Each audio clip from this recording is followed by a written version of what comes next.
everyone, and welcome to Dystopian Simulation Radio. I'm your host, Linz. And I'm your other host, Chris. It's been a while, Chris.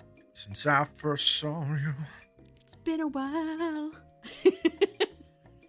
No, but the last 4 episodes everyone heard, we recorded in a batch in a location that we were both in, and we didn't think about the setup that much. We went old school with it, and it turned out to be an absolute shit show when it came to the edit, so we do apologize for the quality of the last few episodes. A couple of people said they didn't notice, but yeah, now we're back to our regular recording kind of setup, and we've got high standards. High standards. Yeah, maybe, but yeah, I mean it was a bit of a shit show to edit them, so I am kind of happy that we're just back to the... No, I'd rather be in a room with you, but it's a lot easier to edit them when we do them this way, which we're doing online right now. So, yes. Yeah. So how are you, Chris? Since the last time I spoke to you in person, was it like 2 months ago now? Let's go with yes. I think so, Let's yeah. go with yes. It's because been like a while. Yeah, we've both been on adventures over the summer. I was away in the east and you were not. Yeah, you went to Japan and we all thought you were dead for a while over on the Patreon. I like to be a little bit of a man of mystery, you know? A man of mystery? Fucking hell, you're a man that didn't exist. I mean, not replying to your messages, that's pretty mysterious, right? Yeah, I was like, should I publish this episode? 2 weeks later, sorry man, didn't see your message. I was like, okay. Yeah, having a life is hard, guys. Yeah, I mean, we're having a podcast is harder, apparently. But how was Japan, Chris? Regale us. All your tales. Did a frog man in the lake try to, what was it, take your soul from your butthole or whatever they do? I mean, that's pretty par for the course for me, to be honest. Yeah, it was great. Got family time. Got some time kind of going around Tokyo. Went to the old place where I used to live as well. The first time in 7 years, which was just nice to kind of walk those streets again. And it's always fun out there, so it was nice. But it was very, very busy. It was chock-a-block in terms of stuff that I was doing, so I didn't get much time to myself, because it's largely family focused when we go there, is going around Tokyo. I love that city. Like, yes. I will publicly declare my love for that place. It is. I think a lot of people love Tokyo. It's not like some sort of like unpopular opinion. No, but I mean, there's bad points to it. You know, it's an expensive place to live, and it's, houses small, stuff like that. But to I love the way like that's the bad things you point out about Tokyo. Like there's way worse things in Tokyo, but you're like, it's a little bit expensive. But you know what? It really doesn't feel expensive when you're visiting there because the yen is so weak right now. So, like, it's a good £2 cheaper per 1,000 yen than it was when I lived there. So everything felt like bargain basement. When Japan suffers, Chris thrives. That's what that tattoo says. But yes, it was good. You got to go in 7-Elevens. We had a big chat about 7-Elevens and how much you missed them. And so what did you have? Like everything. Like why do they not have them in the UK? Why do we not have convenience? Because we have so many other things, and I guess people don't really like to eat microwave food for their meals. They usually just bring some food, I suppose. The Circle K's here. Yeah, you can get hot food. It's not just microwave stuff. Depending on where you go, you can get like hot food, cold food, all sorts. But it's all sort of like pre-packaged and heated processed foods is what I mean. I mean, like in Thailand, they have Family Mart and 7-Eleven and stuff, and it is all sort of just like fast food, kind of like. Oh, it's all fast food, but there are some that will cook some of the food on site. Shout out to you, Seiko Mart. I love you. But what do they cook on site? It's a thing called Hot Chef, which is you get like katsudon, you get fried chicken. You get all of those kind of like deep fried stuff. Drop it They in deep fry it on site. Yeah, It's deep a fry it on Japanese site. chip shop. Pretty much. Yes. Yeah, good katsu doesn't go amiss though. No. So what did you get up to? Yeah. What did I get up to? Yeah. I was not on vacation. I'm going to school, doing Going to some school? work.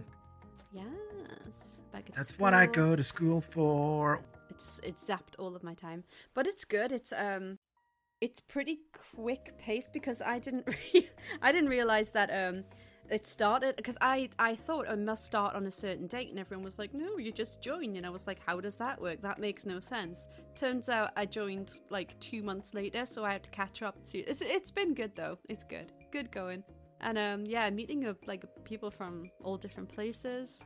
So in that class, so that's fun. But I've also been it's a mushroom picking season because getting into autumn, that's like one of my favorite. That's everyone's favorite pastime here. What are you, a fucking elf? Yeah. That's what everyone does here when like autumn hits. They have like summer chanterelles. Autumn's hitting and it's the mushroom picking Autumn, season. yeah. Or like the summer chanterelles are like phasing out, and the autumn chanterelles are coming in, and you can make some awesome dishes with those. But yeah, I went to a medieval knight tournament by accident. That was really funny. Seeing a man just bash another man in the skull with an axe and a sword. That was great. Really gets your blood flowing. Yeah, I've done loads of random stuff. But it's like I said, it's been like 2 months since we actually talked. So a lot of things have happened. I can't recall everything right now. All I can think is, yes, oh my God, it's been 8 minutes. We're doing the classic podcast thing where people go, oh, well, let's get into it. And it's been like 20 minutes.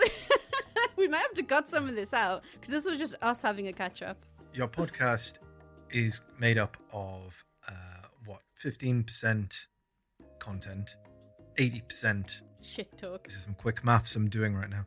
80% shit talk and 5% plug. Speaking of plugs. Thank you to all of our Patreons. So thank you very much to Patrice, Creepy Paper, Cropley Crab, Devon Sweatshirt, Drake Halvig, Emily Medeiros, Graves, Greer Weaver, Jamie Sook, Crash Bradius, Kelsey Carruthers, Lindsay Keller, Linz Gibson, Michael M, Mike Wright, Only Child, Ordained Sinister Minister, Polk Daddy, Philip Hoffman, Pip, Riaz K, Riff Cult, Spoof, The Toxic Avenger, and Wesley Akers. Ooh. So thank you very much. Yeah, thank you so much. You too can join the Patreon over at patreon.com/dystopian simulation radio. And we're going to pick things up a bit after the sort of little bit of a summer break that we've had. There'll be more content coming your way very soon.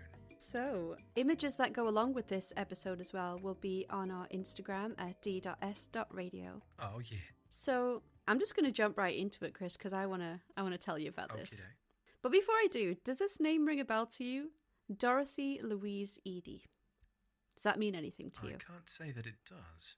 Dorothy Louise Eady was born January 16th, 1904 in Blackheath, London, to homemaker Caroline Eady and tailor Reuben Eady. Little Dorothy was like every little girl her age. There was nothing remarkable about her per se, but that all changed in 1907. When Dorothy was just 3 years old, she had a fatal accident. Yes, I said fatal. She accidentally fell down a flight of stairs, and when her mother Caroline chased down after to help her up, she found the child unresponsive and motionless at the bottom of the steps. Distraught and panicked, Caroline called a local doctor who examined Dorothy for any signs of life. He found none. How do you check if someone's dead, Chris? Generally check their pulse. You might see if they're breathing. You might just slap them really hard and say, "Stop faking." Yeah, so to check if someone's dead, a physician will look for signs. So are the pupils fixed, dilated and unresponsive to light? Is there signs of breathing? Can breathing be heard? Is there a pulse? Is there a heartbeat? It was 1907, so we can presume the doctor checked for signs of death in Dorothy by looking in her eyes, listening at her heart, putting a mirror or a feather up to her mouth to see if it moved or fogged up. But he could detect no signs of life, and he pronounced her dead to her heartbroken parents, who were now surrounded by family members who had rallied around to console them. So Dorothy's body, it was taken upstairs to a bedroom and just laid out on the bed. The doctor left to prepare a death certificate on which he would record the cause of death as accidental and a traumatic brain injury from a fall. The doctor then left the Eady residence to go and deal with the necessary paperwork and returned around an hour later, where he found Dorothy playing in a bedroom. Oh. He probably got the worst Google review ever from Caroline. Okay, so what do you think so far, Chris? Well, either he's not a very good doctor, or there's something fishy going on. Can I throw out some theories already? Go for it, yeah. So, I've got two major theories I'm working with. One, the doctor was an alien and wasn't familiar with human physiology. Number two would be that there's some kind of twin scenario going on here. Or it could be a shit doctor. Why did he come back? Oh, he had to go away and prepare the documents. He didn't have them on him. He just thought he was attending to like an accident. But when he presumed her dead, he was like, okay, I've got to go make a death certificate now and I'll be right back. It was 1907. I guess that's how they did it. So, like it or not, Chris, people are pronounced dead all the time. Well, not all the time, but it happens. And they're not dead. And it has happened throughout history. In fact, technically, there isn't even a statutory definition of death to this day, at least in England. So, death is, according to the House of Lords, accepting the validity of a medical diagnosis of death arising from an irreversible absence of brainstem function. Regardless, Dorothy was alive, and she would go on to live until the age of 77. Only, she was no longer Dorothy. The girl was never the same after the accident. She began having vivid dreams, vision-like dreams of fruitful gardens and grand columns and a place that felt familiar to her. She would cry often after the accident and tell her confused parents that she wanted to go home. When Caroline and Reuben told her she was already home, she would shake her head and continue to cry and plead to go home. Some sources even say that she developed a bit of a, quote, foreign accent. Have you ever heard of anything like this, Chris? No, I have heard of this. I'm not sure, is it foreign language syndrome or something like that, where somebody, they have some sort of a blow to the head. When they wake up, they either speak in a very different accent, like there was a lady from Essex, I believe it was, who hit her head and woke up speaking like she was from Newcastle. Or in some cases, there are people who've just woken up and just spoken another language fluently. So if you're looking for a quick way to speak Swedish, I mean, just sort of, just do jackass. I did that a lot earlier in life, and all I got was mental health issues. So, Chris, I've sent you a video, and we're going to share this with, we're going to play this for the listeners too. If you could just watch this, we'll watch it along together, a little bit of it anyway. 3.5 years ago, she was rushed into hospital with a migraine, which left her with a voice she didn't recognise. I have not actually heard my voice in a conversation for nearly 3 years now. Her initial response upon hearing how she used to sound from a bank telephone recording, Good afternoon, thank you for calling. was to long for her old accent to return. Yeah, I'm not actually ringing about my policy though. I'm ringing for a quote. Do you still want my policy number? I know it's me, but I feel like I want to say, oh, she make a good speak. She speak a good, but like that, not me no more. There's one picture you can see all the sides. Sarah has been diagnosed with foreign accent syndrome. The condition has only 150 known cases worldwide. although it's called foreign accent syndrome, it's literally a speech impediment. There's nothing foreign about it. Obviously I don't have a Chinese accent. I've never been to China. You'd have to spend a considerable amount of time in China to pick up the accent. So it's impossible. Deep mud, tough nut, night bus. Although she doesn't know why this has happened, months of speech therapy with specialist Martin Duckworth at Marjohn's in Plymouth have provided some insights. I actually feel quite comfortable with my speech now. We can't give you any definitive answers about exactly what's happening, which is why we're following Sarah's journey. But some small changes happened within her brain, and they've had an impact on the way she organises her speech output. I'm done. I'm finished. Despite finding no answers or cure, Sarah has learned how to live with her new voice. So, yeah, that's very strange, isn't it? Waking up with a stereotypical Chinese accent. Although I do have to say, the more she spoke, I stopped kind of hearing it as a foreign accent and started hearing it more as as she said in the clip, a speech impediment. Through there, we're interpreting it as a foreign accent, but it sounded more like she wasn't able to make a sentence flow correctly. And it's strange how it can happen, isn't it? It's quite rare, but it happens. There's a lot. It's happened to a lot of people, and some people actually genuinely sound like Spanish is their first language. It's it comes out in all different kinds of ways. You'd think it's a speech impediment would sound a certain way, but it's strange how it can actually sound like someone just doesn't speak their language as a first language anymore.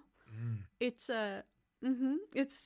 very interesting, but sources say that Dorothy developed a kind of an accent after the accident, which, she did hit her head. She had a traumatic injury to her head, so I think as she got older that it didn't stick around. But yeah, so she falls down the stairs. She starts talking about wanting to go home, not feeling at home in her house or in England, or just feeling different, like a stranger who isn't in their own land. So the following year, Catherine and her sister went to visit the British Museum, and Dorothy came along with them. She was mostly bored for the entire thing until they entered the Ancient Egypt exhibit. So the story goes that this exhibit activated something in Dorothy, and she started running around in a frenzy, kissing the feet of the statues of gods and getting angry at people for their lack of etiquette in the presence of all these different gods and artifacts. Her mother and auntie calmed her down and left her in the exhibit while they looked around the museum for half an hour. God, that was a different time. And when they came back, they found Dorothy just where they had left her, sitting on the floor, staring through the glass at a mummy. She had sat there quietly the entire time, just staring, and wasn't reacting to any external stimuli, including her own mother's voice. When Caroline came to pry Dorothy away and said, "Okay, we're leaving now," Dorothy aggressively turned to her mother and in a deeper voice of what people said apparently sounded like an old woman boomed, "Leave me, these are my people." Needless to say, it was an ordeal to get Dorothy away from that exhibit. So can you see where the story is going, Chris? Can you see what's happening? Okay, new theory time. So, firstly, okay. I love that you used the word activated, because it makes it sound like some sort of ancient Egyptian sleeper agent. I think she might have been. So my new theory is that she's the reincarnation of some ancient Egyptian, Tutankhamun or Cleopatra or Ramses II or something. I'm running out of ancient Egyptians. Like a pharaoh, a king, or a pharaoh, queen. Okay. Okay. You can kind of tell this is sort of going in the direction of reincarnation, past lives, right? Before we continue with Dorothy's story, I think we're going to make Chris take a little online quiz to see if he has ever lived a past life. Oh, go on then. So you're going to do this. You read out the questions and obviously your answers as you go so we can sort of, figure out whether or not Chris has lived a past life. Please don't say I was Hitler. You used to be a 7-Eleven worker in Japan. Okay. So, question number 1. Do you have vivid, repeated dreams where you're actually embodied as another person experiencing events in an unfamiliar life? I'm gonna have to say no to this. No, I never thought I was anybody else. Okay. Okay. Have you ever naturally had knowledge about a particular topic that you've never studied before? For example, speaking a foreign language that you've never been exposed to, or being able to recite facts about a historical event you couldn't possibly know about. That might be evidence of knowledge gained in a previous lifetime. I do have to say that perhaps this is leading the witness a little bit with these questions. But again, I don't think so. I'm not particularly good at foreign languages. I do speak one in the same way that you can plow a field with a PlayStation. What? I don't think I've ever had intricate knowledge about historical events that I couldn't possibly know about. No, so it's going to have to be a no as well. Mm-hmm. Have you ever visited a new location yet felt like you'd been there before? This might include knowing where the landmarks are before you reach them and being able to describe the inside of places before you enter. I'm inclined to say yes to this one. I certainly get deja vu feelings. Yes. Where I've been places that I don't believe that I've been before, but I don't know the details inside buildings. But I'm going to say yes to it. Mm-hmm. Yeah. Number 4, have you ever met somebody with whom you have an instantaneous rapport? For example, you know exactly what the person likes and dislikes before she tells you, as if you'd known each other before. I've never had the feeling like I've known somebody before, but like having an instantaneous connection with somebody, that's pretty par for the course, right?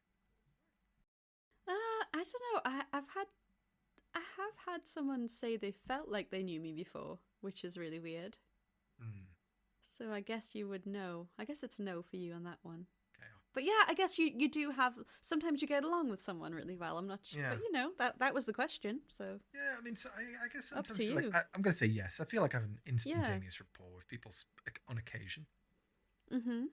Do you have any deep-seated yet unexplainable fears that don't seem to have any root in your present life? For example, an abiding fear of water, even though you've never had an unpleasant incident.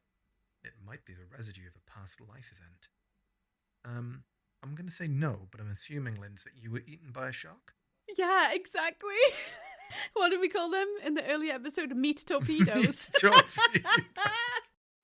Fear of meat torpedoes. Take that with how you will. Does a particular smell or sound trigger images in your mind that might feel more like memories, even though they have no basis in your current life? Oh, I've definitely experienced this with actual memories of my own. You know, you walk into a place and you smell it, and suddenly you're back in your grandmother's house, or you taste something that you haven't had since you were a child, and you go right back to that moment in time. But no, I don't think so. That in terms of memories from other people's lives, it's not like I take a sip of Pepsi and then go, ugh, Battle of Agincourt. Do you know what? For me, right, when the taste of Parma violets whenever I eat like a Parma violet, I'm like, what? Why do I have some like weird feeling about it? Is that not because they just taste kind of like soap? No, I actually like them as well, which is weird because they do taste like soap. But I really like them, and like they have some, I don't know, I get some vibe from it. It's weird. Anyway, okay, what were your results? Because I did that along with you, actually. Oh, okay. So, your quiz result. Past life memories may be surfacing. Interesting. There might be more going on here than meets the eye. Could chalk these experiences up to coincidence, or perhaps your past life memories are just beginning to surface. Thanks for taking the past life quiz. Hopefully, you have a better idea to the question, what was I in a past life? don't think I do, but thanks anyway. Linz, what was your result? Mine was you may have lived before. Wow, perhaps you actually have lived before. Or maybe you are just a very intuitive person about people, places, and events. A Parma Violet loving shark attack victim. I could have been an old-timey Australian. I don't know what you Palmer would have Violet been. farms Yeah.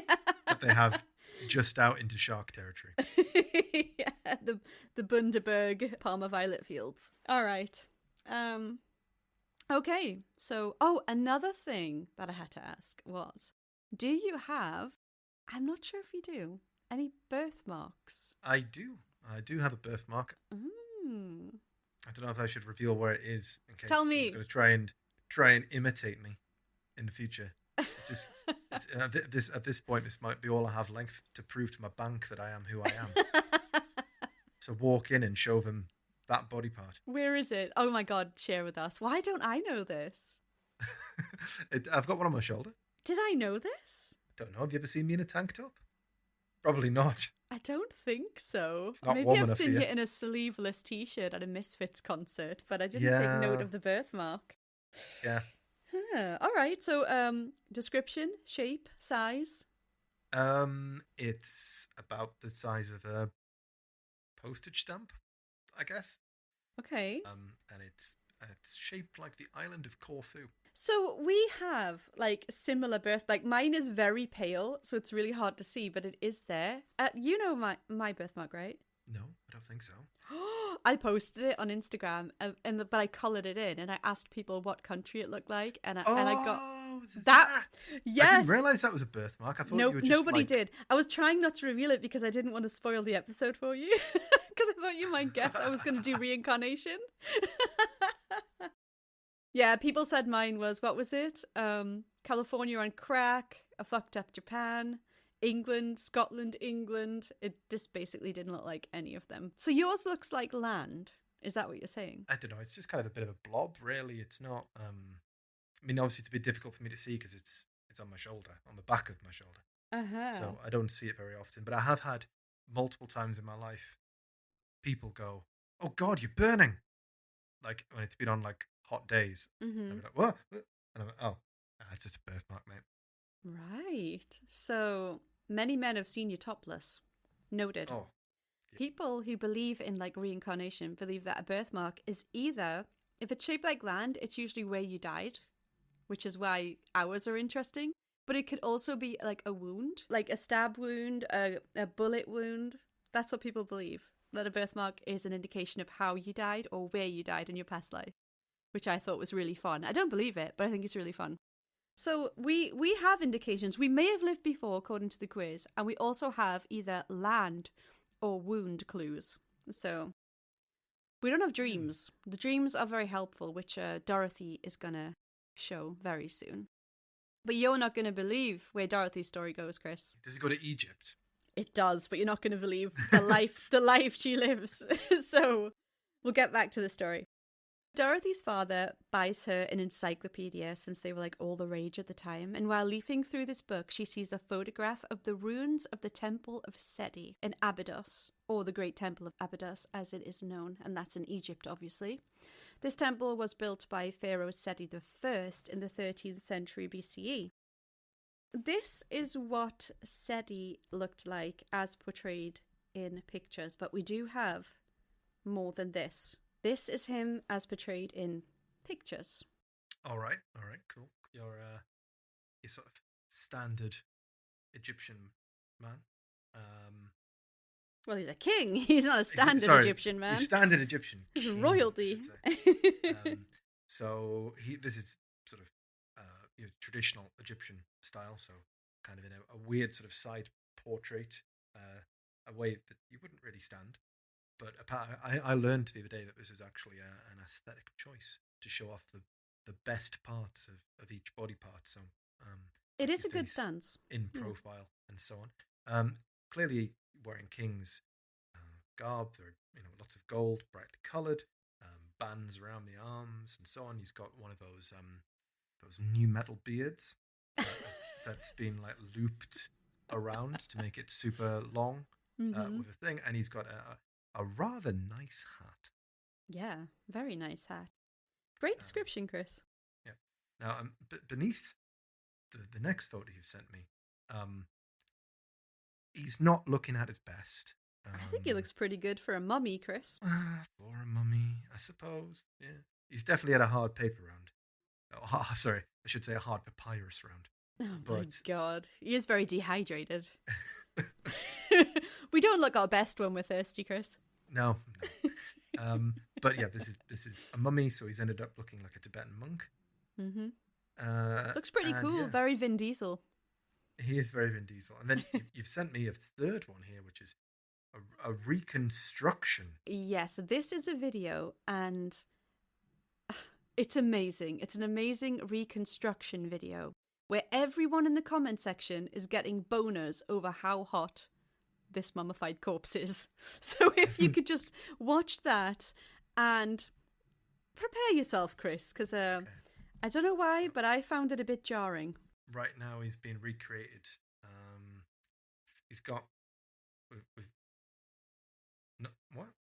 Why is this is very Lynchian? What's going on? His face disappeared. I know. He's come back, and it's definitely not in the right place.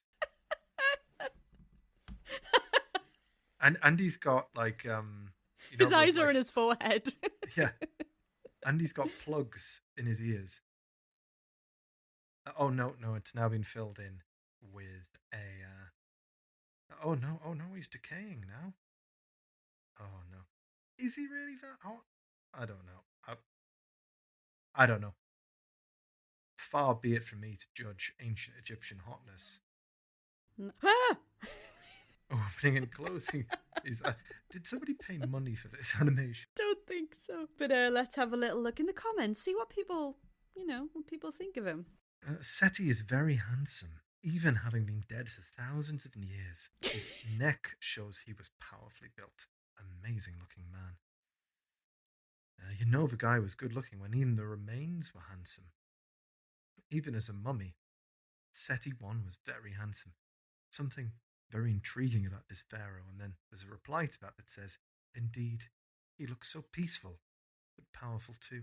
Yeah, so people are just, really loving Sety. So Dorothy, his subjects must have swooned over him, women and men both. Listen, the commenter is not wrong. He's not wrong. So thank you from Brazil. There's always, if there's a band, it's come to Brazil, and if it's a video, it's thank you from Brazil on YouTube. Have you seen the name of the Offspring's new song? No, but I heard an Offspring song, didn't know it was an Offspring song, and thought it was Simple Plan, and then looked it up and realised it was indeed the Offspring. What was the title? It's called Welcome to Brazil, or Come to Brazil. New album. Oh Lord. Okay, I'll check it out. Yeah, Come to Brazil. There we have it. This temple and King Sety will become Dorothy's fixation for the rest of her life. And seeing the picture of the Temple of Abydos set everything off for Dorothy. Still a child, she points to the picture of the temple in the encyclopedia and tells her parents this is where she used to live. She's excited at first, but then begins to lament that her home is in ruins, that the gardens are gone. There's also a picture of King Sety's hot mummy in the book, and she swears up and down that she knows who he is and begins describing his personality and gushing over how nice he is.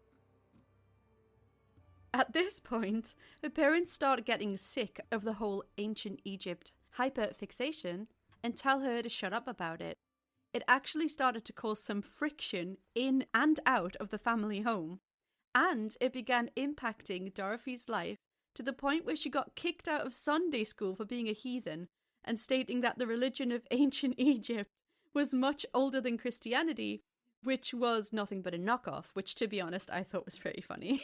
Her parents didn't think it was funny and planned to send her off to a boarding school in Belgium, but decided against it when they found out Dorothy planned to run away from the school and tried to reach Egypt once they sent her there.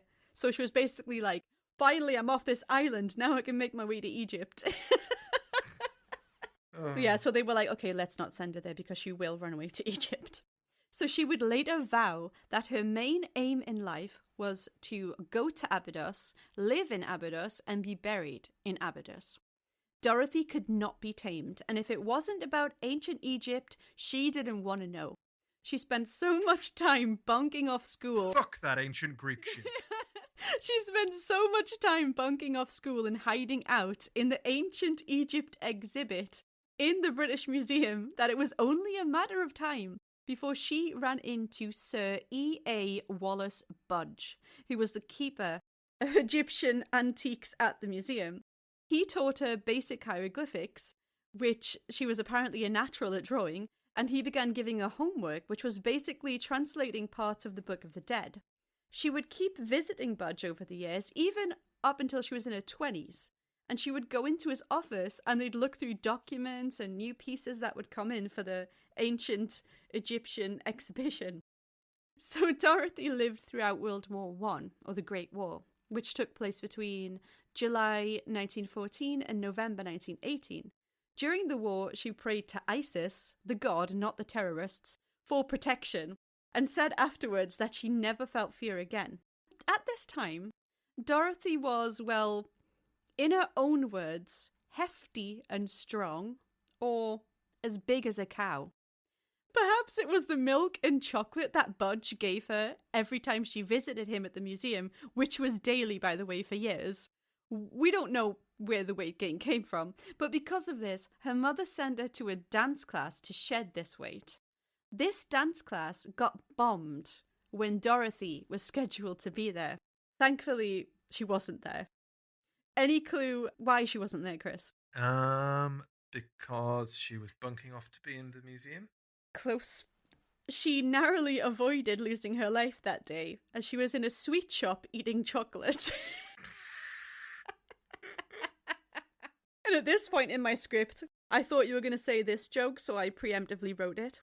Both a salad dodger and a bomb dodger. I was momentarily possessed by the ghost of Chris there. So she should have been at the dance class. It got bombed. She wasn't there. She was in a candy shop. Everything was fine. Dorothy lives to see another day. So what do you think she did, Chris? The area gets bombed. She's not dead. What should she do now? Go to the British Museum. Since the local area was being bombed, she probably should have rushed home to check on her family and extended family living nearby. However, she was more concerned about the safety of the ancient Egyptian artifacts stored in the British Museum and went to check they were still intact first. Didn't they I thought that they hid and buried all artifacts and stuff. I'm not sure, but this case of bombing or ransacking yeah. in the future. I don't know. Apparently not. If they did, she was still so concerned she went to check. She just wanted to be there. Yeah. She really was obsessed. Is this going to go into one of those things, when you see those television shows on, well, I mean, I don't really watch much TV anymore, but you used to see them on when you were getting up into the cable or Sky, the really high numbers, but before you got to the news. You thought I was going to say something else there, didn't you? Yeah. I was like, Chris, stop. Datty people. And you'd get those, what would they call, TLC or things like that, or it would be Reality 24, and it'd be something, and you'd always get TV shows would be I married my car. Yes. I fell in love with my Chevrolet. Yes, marrying the Eiffel Tower and stuff, just weird ass stories. Yeah. Yeah. She's not gonna it's not going in that direction, is it? What, she's gonna marry the mummified corpse or something? Yeah. Well, maybe it will, maybe it won't, Chris. Who knows? Who knows what's gonna happen? So yes, mummies before mummy. She goes to check the British Museum, then she goes home, and her mom yells at her because she thinks Dorothy actually went to the dance class and that she sent her to her death. She didn't, but she came back really late, so everyone thought she was dead. So, because she was the only child of the family, to avoid being bombed again, her parents shipped her off to the countryside, and she began to study up at the local library there. They had different books. She'd read everything at home. She finds a new town, new library. She's like, hell yeah. She reads every single thing she can find on ancient Egypt. She was basically on her way to becoming a self-made Egyptologist at the age of 12. She admitted that she focused exclusively on consuming books on ancient Egypt to distract from the ongoing war and all the sad news about it.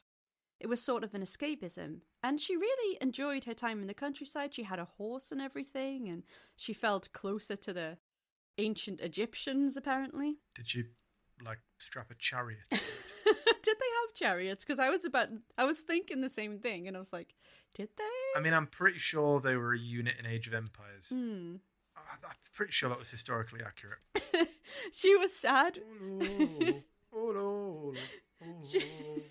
She was sad when she had to return to London, but she had to. She couldn't stay in the countryside forever.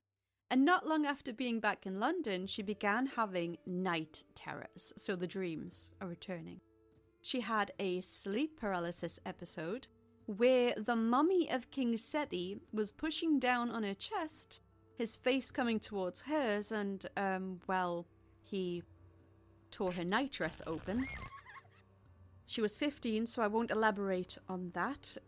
So, which Egyptian pharaoh was King this? Sety, the guy from King the temple, This the hot mummy from the temple, from Temple Abydos, which she's obsessed with. Oh, King Sety the First! No, don't rip my nightshirt. But he was in his mummy form, so smooth. yeah, he's in his mummy form. So, after that initial incident, she claimed to be visited often by Sety's astral body, which I believe was still in mummy form at this point. And I'll just leave that to your imagination. But she did write about these visits in a sort of matter-of-fact way in her journal. Like, oh, King Sety visited tonight. I don't know what she would have written. Tore my nightdress again. Anyways, okay. So she started having another dream. And it was a sort of nightmare that she kept having over and over and over again. Every night. So in this dream, she was a young Egyptian girl in a large room with like other girls around her age. There's water flowing inside this building or temple, various decorations, and it would always end in her being taken to a room and beaten by a man with a stick during some kind of interrogation. And this dream was relentless, and she would have it almost every night and wake up screaming. She would later find out she was dreaming of Isirion, which was a section of the Great Temple of Abydos where Sety resided. So, the pictures she saw and said, that's my home, but it's in ruins. So she's now having a dream of being beaten and interrogated. She suffered from a lot of sleep disturbances, actually.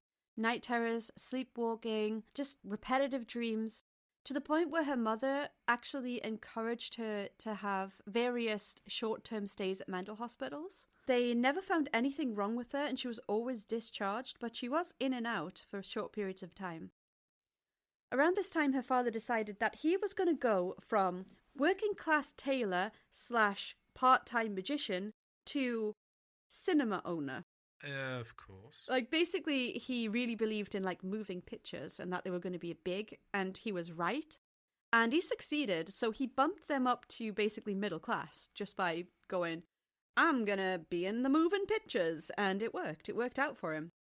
Apparently, though, like, these cinemas back then, they had, like, it wasn't just, like, go in, see a movie. It had all sorts of things going on, like people dressed up as different characters, having, like, choreographed fights, pirate ships, roller skate girls, and Dorothy singing songs about the Sahara and shit.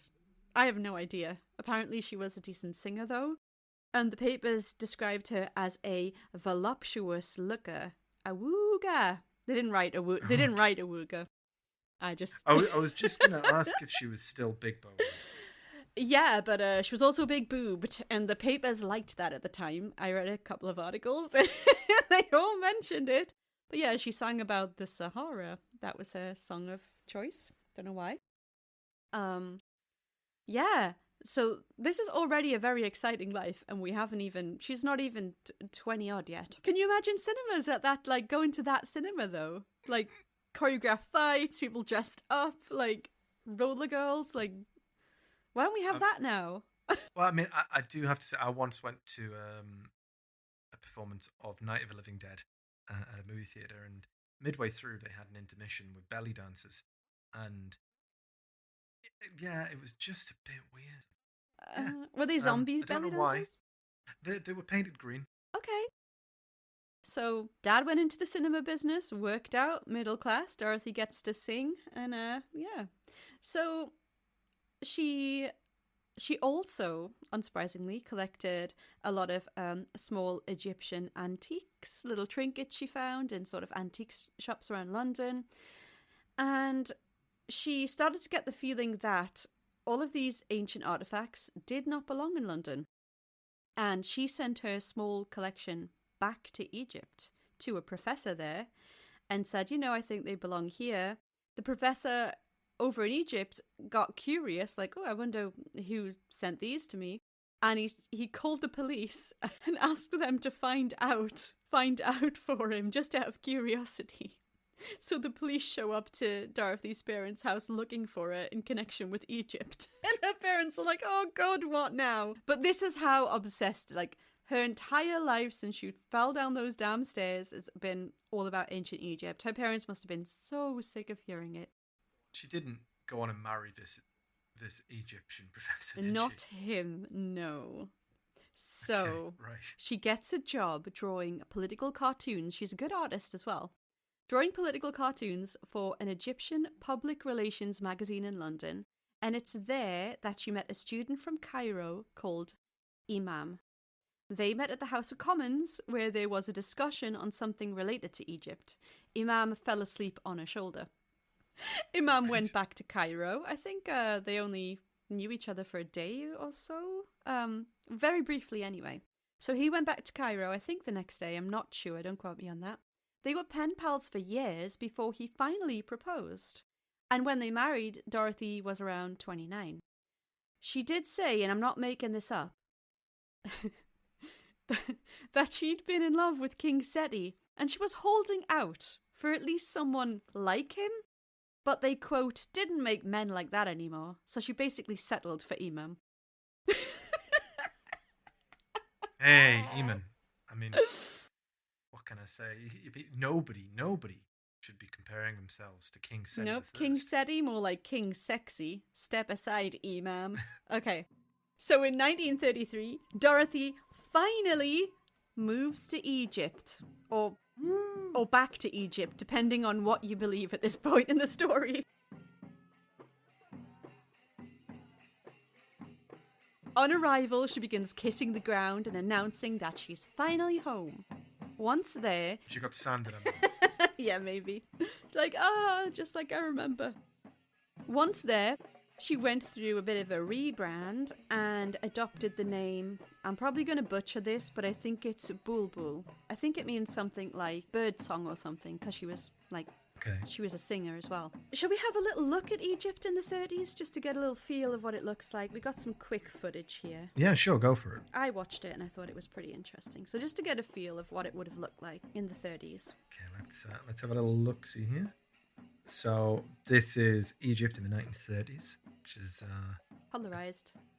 colorized. Yeah. I do believe this is this could be around the time that Indiana Jones was running around here.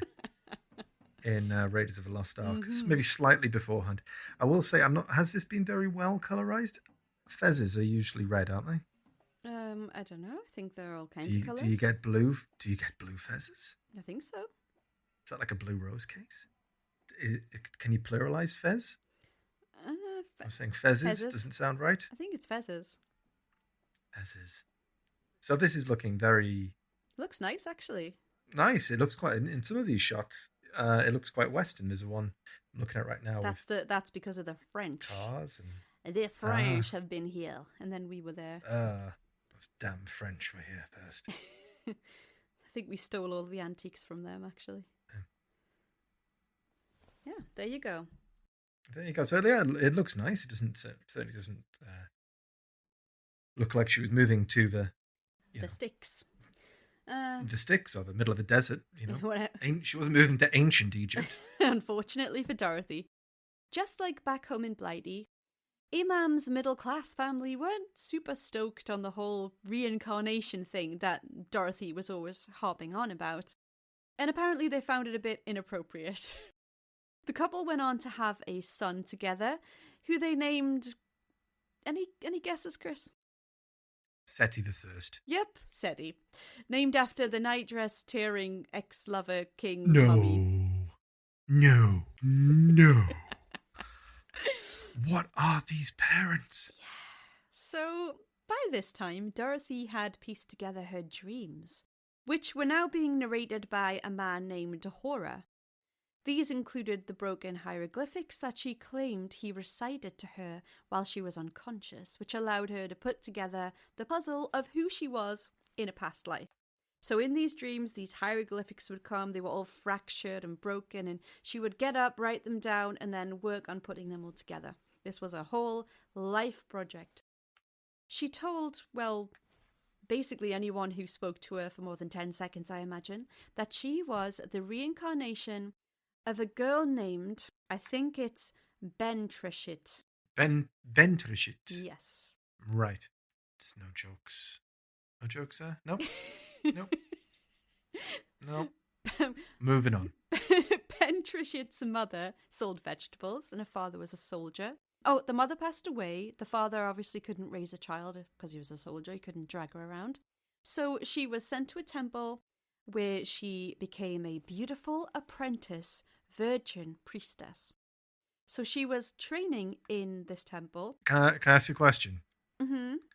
How do you become an apprentice virgin? She was a virgin apprentice priestess. Oh, sorry, there was a comment. I'm sorry. That is my bad, though. Okay, so No, I'm not going to make that joke. So she was training in a temple, which by this point we all know is the Abydos temple. And while walking in the gardens, she met the acquaintance of Pharaoh Sety. And they got along very well.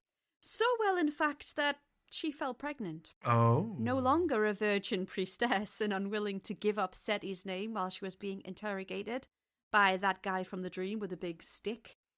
She didn't want to get Sety in trouble, so she took the beatings and eventually committed suicide. You can't be a pregnant virgin priestess. So that was the mystery of who she was in a previous life. After years of these dreams and working on all these fractured hieroglyphics, she finally worked it out.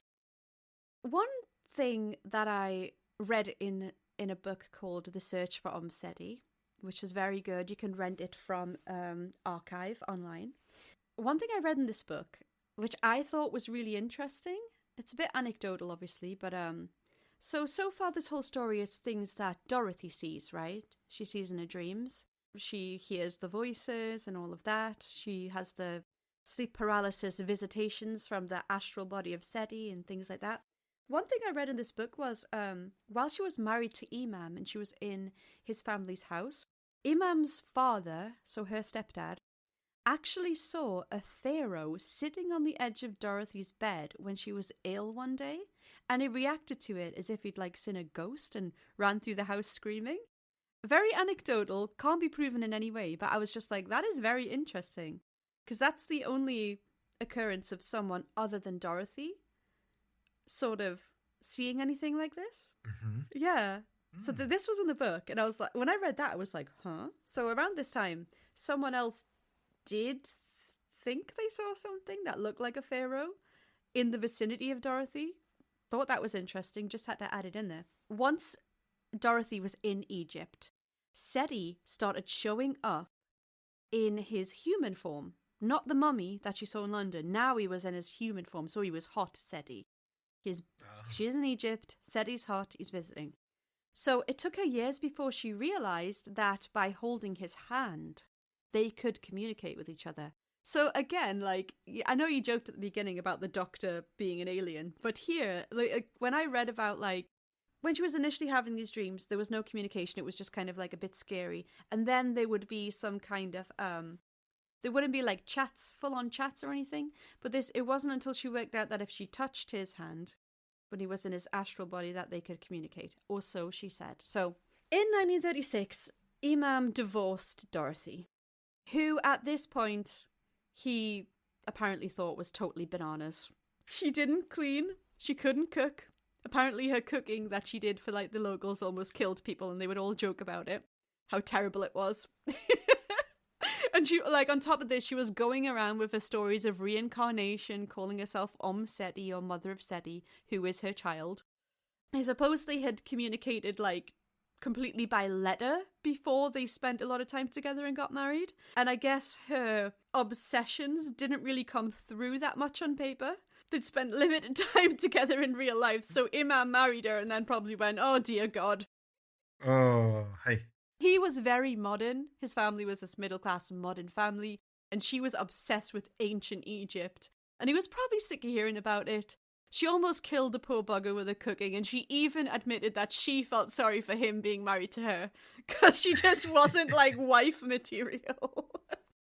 It doesn't end badly for Imam. He went to be a teacher somewhere in another country, and when he came back, he married his cousin, who presumably could cook and clean and didn't like old statues. I mean, it was still his cousin, but I guess he didn't meet a lot of people.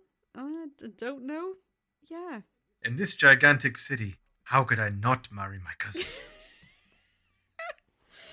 Yeah, shocker to nobody, Dorothy stayed in Egypt, and she scored herself a job as a draftswoman at the Department of Antiquities, then headed by Egyptologist Salem Hassan.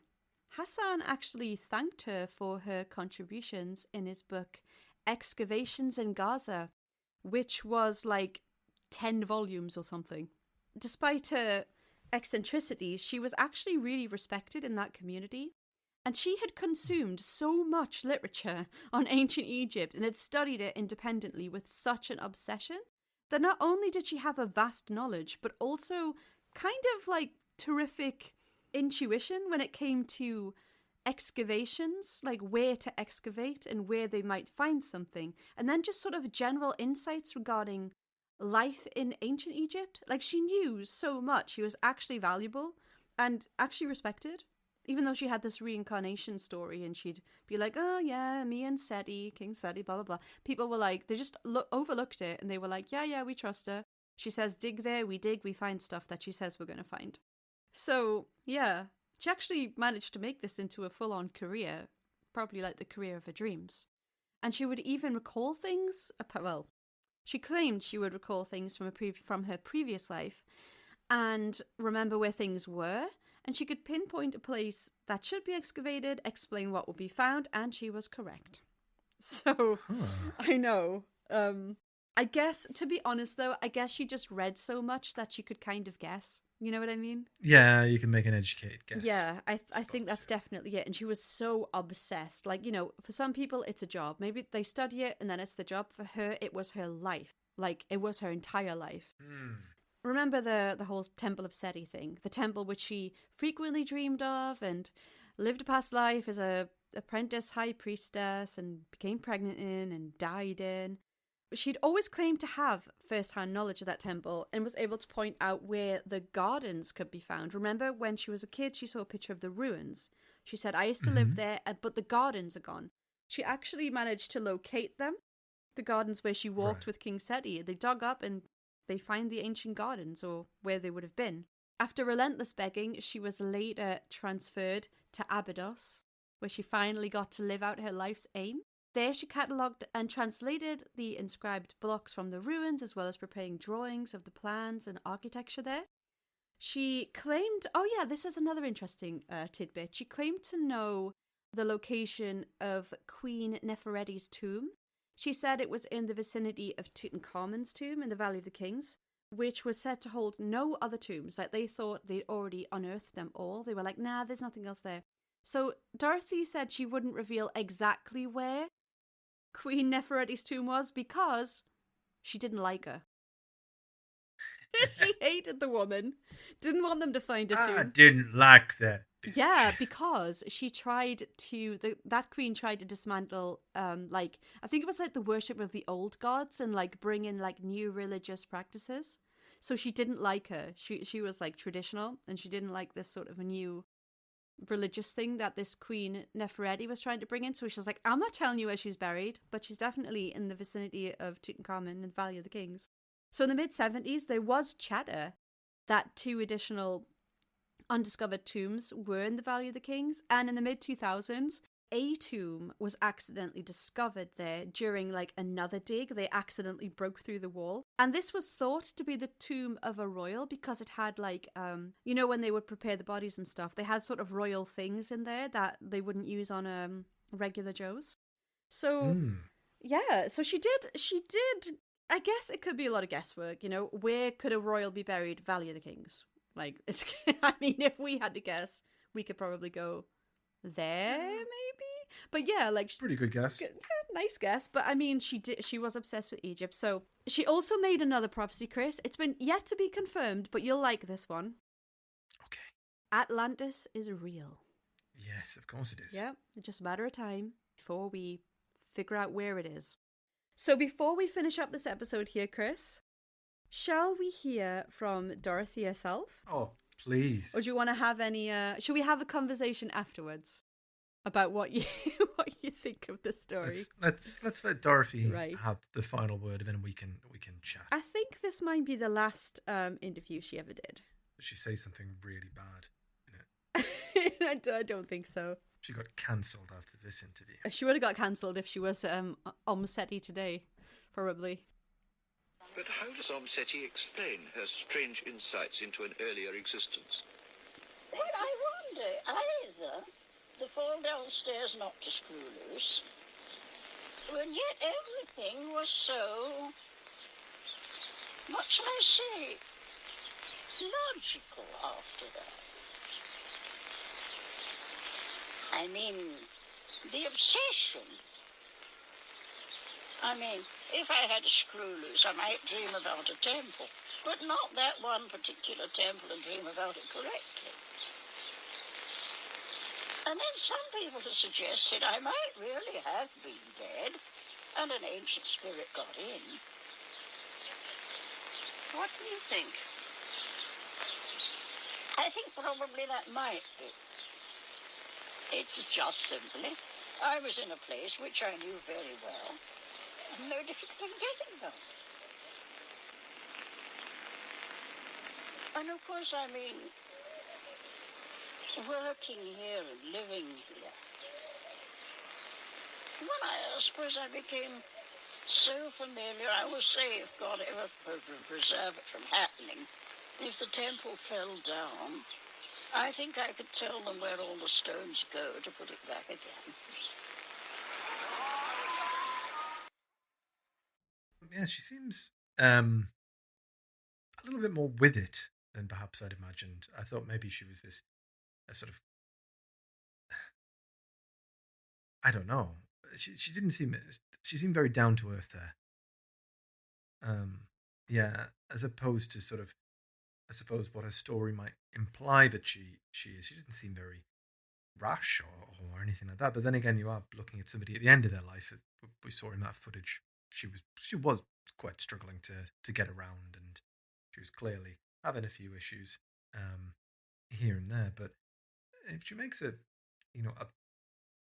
decent point from just a human perspective, you would feel if everything, after that head injury, if everything was making sense, if you felt like, no, this is right, I'm seeing everything so clearly, and I'm seeing these places in my mind, and when I go there, it is how it is. I mean, you would kind of feel like this makes sense and it was destiny. Yeah, it's really strange to think about, because so she fell down the stairs, she got a head injury. They said she had a bit of foreign accent syndrome. Definitely not in her later life, because she was very British in the clip that we just heard. I mean, technically, that's a foreign accent for Egypt. Yeah, so to them it's foreign accent syndrome. If she is a reincarnated Egyptian, yeah. she definitely has foreign language syndrome. But you know what I was thinking? Like, the foreign language syndrome, right? People have their accent, hit their head, come back with an accent that's like, I guess it's a speech impediment difficulty pronouncing words or recalling them to say them out loud, and then sounding different to how they did, right? And then you think of like, when she says, oh, I've seen all these places before, that's where I used to live, blah, blah, blah. It's kind of like when we did the test, it's like, have you ever felt like you've been somewhere before? And we said, oh, that like, do they mean like deja vu? I wonder if there's some kind of like circuit at the brain that just rewired itself to give her like consistent deja vu. So maybe every time she read something, she was like, yes, exactly. That's where I've been there before. Like, it's so weird. I wonder what happened. Because, like, it all started after the fall, right? So it would be logical to say that something happened in her brain that made her... Like, she was having the dreams after consuming information, I guess, about ancient Egypt. And it started with the exhibit. So imagine, like she sees something, and then her brain forgets she's seen it, and then a nanosecond later recalls that she's seen it. Do you know what I mean? Like, maybe there's some sort of... like a slower, like a problem with the process where it's sort of interrupting itself and overlapping to give like a lifelong deja vu of like, remember this? That's the only thing I can come up with. And I don't know how the friggin' brain works in that much detail, but it just feels like something happened. But then she said people had suggested to her like, oh, I died and that a spirit came into me. Like she was... Like, there's an ancient Egyptian girl wearing her as a skin and walking around and then trying to get back home. And she's like, yeah, maybe that's what it is. It's like, Oh, that's what makes sense. It's fun to think about, but I really do wonder, like, what happened there? I suppose you've got one of two options. Either, she is really, as she says, a reincarnation of an Egyptian deity. No, an Egyptian... Or, well, an Egyptian... Apprenticed apprentice virgin. Or, shadowing the biggest virgin in Egypt. Or she is some sort of trauma. I mean, remember, this goes all the way back to our first episode. Remember TLE? Oh, yes. Remind me. So when one of temporal lobe epilepsy. Right. And what did that do again? So that was it was basically a seizure when you pass out, and you can potentially forget what's going on. You can see visions. You can have a very vivid encounter. So that was one of the theories given for Robert Taylor. Yes. And the incident that we investigated in our very, very first episode. That's eternally referenced throughout our podcast. So the Decamont Woods encounter, that one, I think, that could be something that's going on here. I mean, we've got a blow to the head. That's not disputed. That's a part of this incident. Mm-hmm. So you have to look back, did something happen there? But it's, regardless, the brain works in very strange ways. Yeah. And when there's trauma to it, it can do very strange things. And as we saw with that lady who woke up with a sort of Chinese accent, after having a migraine, it doesn't necessarily take that much to jolt the brain into behaving in strange, and that seems to definitely be what's happening here. I do like the idea of her being a reincarnated Egyptian, and I hope that's it. But I fear that maybe she might have just gotten a bit of an Egyptian obsession. Yeah, because it's not like she fell down the stairs, woke up and went, I am Tutankhamun. Do you know what, though? I watched, when I was looking at the foreign accent syndrome videos, there was a guy who, he was learning Chinese, right? He had some kind of accident or something happened, and when he woke up, he was really good at learning Chinese. Like, it had made him more adept to learning it faster and easier. Something happened that just made him absorb it and be able to speak really fluently very quickly. And they said that Dorothy was very good at learning the hieroglyphics and translating things very quickly. Maybe that's like a similar thing. Like, something has happened. It's the perfect storm of things happened after this head trauma that just made her really good at reading these hieroglyphics, get obsessed with Egypt, and then sort of, I don't know, to the point where she even when she was unconscious and tried to switch her brain off, that she was still dreaming and thinking about it. It's a crazy story, and like she actually ended up at that temple. At the end of her life, she was exactly where she wanted to be. The dedication is insane. I mean, good on her. She had a goal and she got there. Yeah, she really did. Poor Imam. Poor Imam almost killed him with the cooking.